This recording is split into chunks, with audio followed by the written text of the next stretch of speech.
Update tayo kay Kerwin Espinosa. Handa raw niyang isiwalat ang lahat ng kanyang nalalaman kaugnay sa kalakaran ng droga.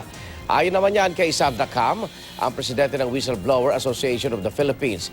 May live report si Cedric Castillo. Cedric.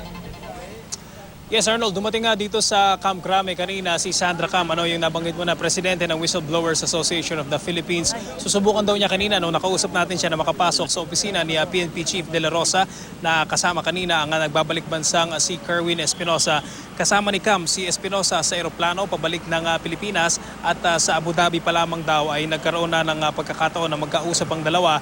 Ayon kay Sandra Cam, isiniwalat na raw ni Espinosa sa kanya ang lahat ng nalalaman ng umano'y drug lord ng Eastern Visayas. Hindi nagbigay ng detalye si Sandra Cam pero nakakagulat daw yung mga personalidad na di umano ay sangkot sa drug trade sa bansa base sa ibinahagi sa kanya ni Espinosa.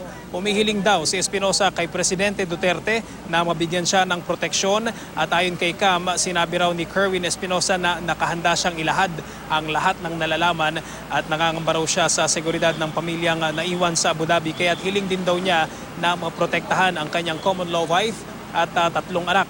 Hindi raw prioridad ngayon ni Espinosa na maiuwi sa Pilipinas ang kanyang mag-iina dahil batid daw niya na mas ligtas kung doon muna raw sila sa Abu Dhabi mananatili. Narito ang bahagi ng ating panayam kay Sandra Cam.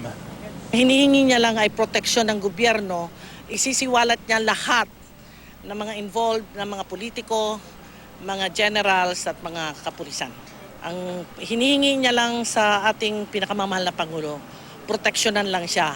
Tutulong siya para maubos na kung anong mga katiwalian dito sa pagdating sa droga. At yan ang latest mula dito sa lokasyon natin sa labas ng opisina ng Chief PNP dito sa Camp Crame. Balik muna sa inyo, Igan. Cedric, ano ang eksaktong sirkumstansiya nitong si Sandra Cam? Bakit siya kasama sumundo at bakit nakausap niya si Kerwin Espinosa?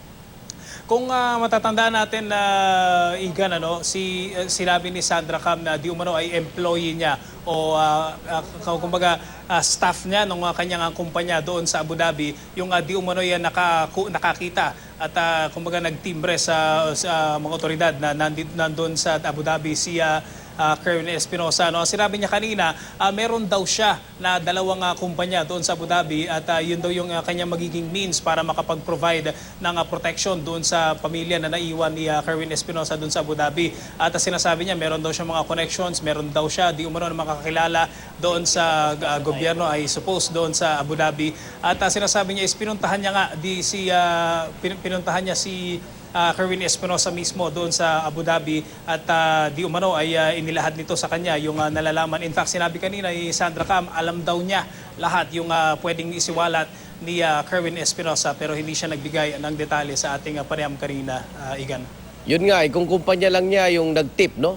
Staff niya, ba't kailangan magbigay na impormasyon kay Sandra Cam itong si Kerwin?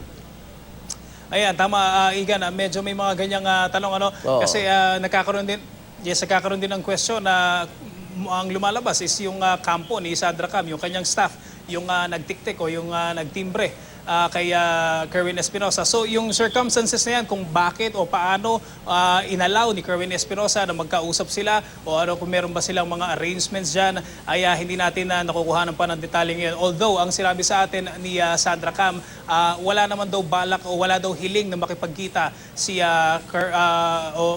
na makita si Pangulong Duterte, itong si Kerwin Espinosa, pero ang hiling daw niya ay sana ay mabigyan siya ng proteksyon, Igan. So sa ngayon, hindi opisyal yan, yung trabaho na yan ni Sandra Cam? Wala tayong, hindi natin masasabi, Igan, na official ito. Well, of course, hindi naman miyembro ng gabinete si Sandra Cam ng gabinete ni Pangulong Duterte. Pero yung kanyang kapasidad, hindi pa natin masabi ngayon kung ano yung kanyang kapasidad. Pero ang sinabi nga niya is nakaready nga. Gaya nung... Presidente siya ng Whistleblowers Association of the Philippines, di ba? Yeah. Oh, tama yun, Igan. Yung kanyang mga sinabi kanina ay kapareho rin. Nung sinabi kanina sa press conference din ni Kerwin mismo at ni Chief Bato de la Rosa ng PNP na nakahanda nga raw na isiwalat lahat itong si Kerwin Espinosa, yung kanyang nalalaman tungkol sa drug trade dito sa Pilipinas, Igan. Okay, maraming salamat, Cedric Castillo.